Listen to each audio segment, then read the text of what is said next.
कहाँ बाड़ो हो? अब का फोन कर तरु? हमरा तारा से मिले के बा। हम तारा से मिले ना आइब। कहाँ बाड़ा? हम वही जाओ तानी। ठीक बा, आवा जहाँ मिलत रहलू नदिया किनारे।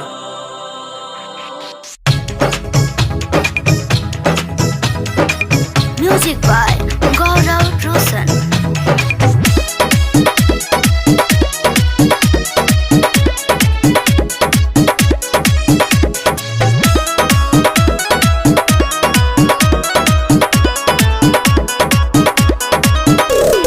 अखिया से लोरावा बहे, प्यार तोर झूठा सब रहे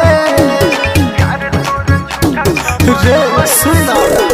अखिया से लोरावा बहे, प्यार तोर झूठा सब रहे।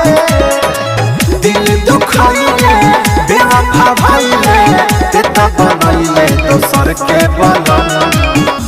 खाके का सहमावा ते नानी भइले रे, बचपन के प्यार हमर भूल काहे गइले रे। जोर सिलावा दिहल गम, तोहरा बिना जीले हम।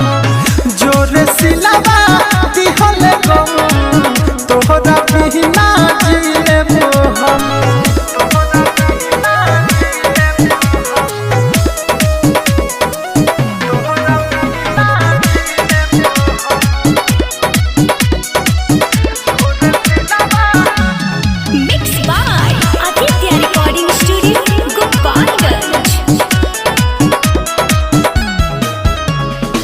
छैला सगरिया गम के बदरिया, कइले दिल चकना चूर रे।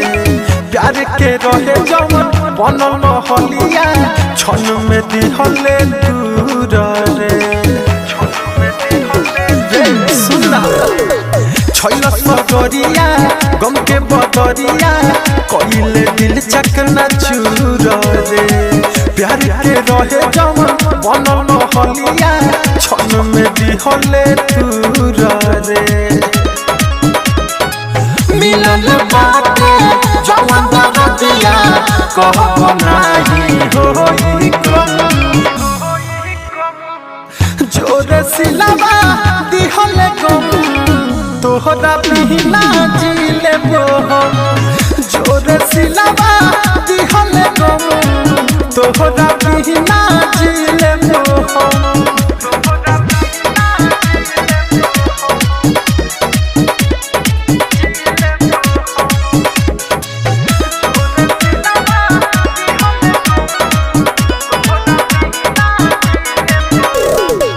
कहिले हम जवन सुन रे गोरिया, दे दे हमके जहर रे।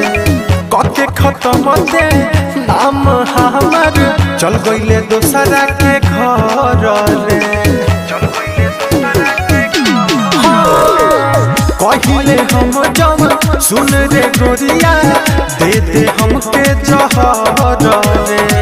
कके खत्म दे नाम हमर, चल गइले दोसरा के घर रे। दिल के दर्द दीपक प्रिंस के, लिखल से सनत लेके कलम। जोर सिलावा दिहल गम, तोहरा बिना जीले हम। जोर सिलावा